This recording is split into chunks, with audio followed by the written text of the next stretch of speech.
परम पिता परमात्मा ने स्वयं ही आकर के अपने बच्चों को यथार्थ ज्ञान देना पड़ता है। हम ऐसे जालिम लोक में रह रहे हैं, हम ऐसे जालिम स्वामी के लोक में रह रहे हैं जो हमेशा हमें मिसगाइड करता है। हमें दुख के अतिरिक्त वो कुछ नहीं दे सकता और हम उसको अपना मालिक मानकर अभी तक उसी की पूजा और उसी के पुत्रों को भगवान मान के आश्रित रहे, जिस कारण से हमने असंख्य जन्म हो गए यहाँ पर जन्म और मृत्यु के कष्ट को उठाते हुए। तो परमात्मा ने आके हमें ज्ञान दिया है कि जिस लोक में आप रह रहे हो ये लोक आपका नहीं है, ये घर आपका नहीं है, यह संपत्ति आपकी नहीं है। यह भूल भारी लगी है आपको क्योंकि आपको सत्संग नहीं मिला। उसके विषय बताते हैं कि जब काया तेरी है नहीं या माया कहाँ से हो। जब आपका शरीर आपका नहीं है तो इस माया को चपटा बैठा बैंक बैलेंस बनाने लग रहा, बड़ी बड़ी कोठी बना कर प्रसन्न हो रहा, कल मृत्यु हो जाएगी, परसों कुत्ता बनकर उसको ठीक है चारों तरफ घूम रहा होगा, कोई अंदर ना जान दे आपने। तो परमात्मा याद दिलाते हैं, भोली आत्मा आज तक तो चलो आपको पता नहीं था, इसका कोई अल्टरनेट नहीं था, अब तो अल्टरनेट पता लग गया कि एक ऐसा स्थान है जहां हम पहले रहा करते थे। हमारी जन्म मृत्यु नहीं होती थी, हम वृद्ध नहीं होते थे और ऐसा ही हमारा परिवार है वहां पर, जैसा यहां जुड़ गया। आज आपके बेटा बेटी हैं या माता पिता हैं, क्या आप पहले जानते थे इनको? आपके घर आते गए, ममता मोह बन गई, अपने से लग गए, अपना परिवार बन गया।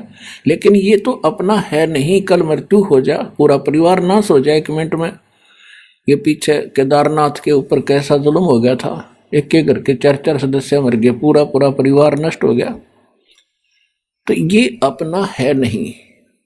लेकिन जब तक आप यहां हैं ये ऐसा समझो कि हम एक किसी उद्देश्य को लेकर के हम एक कमरे में रह रहे हैं, एक मकान में रह रहे हैं। जैसे बच्चे कहीं स्टडी करने जाते हैं या कोई मजदूर मजदूरी करने जाते हैं तो कई कई जने एक क्वार्टर में रहते हैं, मिलकर रहते हैं, प्यार से रहते हैं, इकट्ठा खाना बनाते हैं, सारा कुछ करते हैं।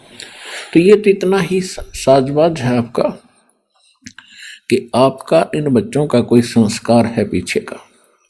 और वो किस्मत वाले बच्चे हैं जिनका पूरा परिवार मालिक से जुड़ जाएगा।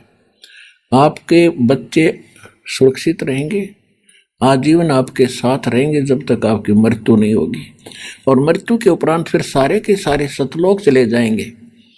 ऐसे ही धीरे धीरे वहाँ आपका परिवार बन जाएगा। और अब वो सुख तो यहाँ कोई उदाहरण भी नहीं है जो वहाँ के सुख को यहाँ वर्णन कर दे। तो वहाँ सुख है और जो आपको वहाँ पर आनंद होगा जिस प्रकार आप वहाँ रहोगे।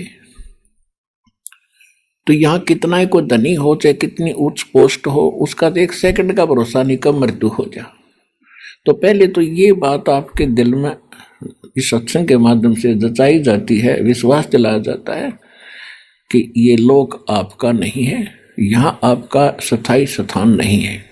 और ये आपको भी आसानी से पता हो जाएगा ये ज्ञान सुनते। पहले तो वैसे ऊपर ले मनते, हाँ भाई एक दिन सब ने मरना है, हमने मरना है। लेकिन अब ये होगा कि मरना तो बात अलग है, वो तो यूनिवर्सल ट्रूथ है, सब ने पता है। लेकिन मर के हम जाएंगे कहाँ? ऐसे स्थान पर जाएंगे जिसकी आज तक ऋषि महर्षियों को भनक भी नहीं लगी और आसानी से जाएंगे। इन परिवार के अंदर रहते हुए हम भक्ति करके सतलोक जाएंगे।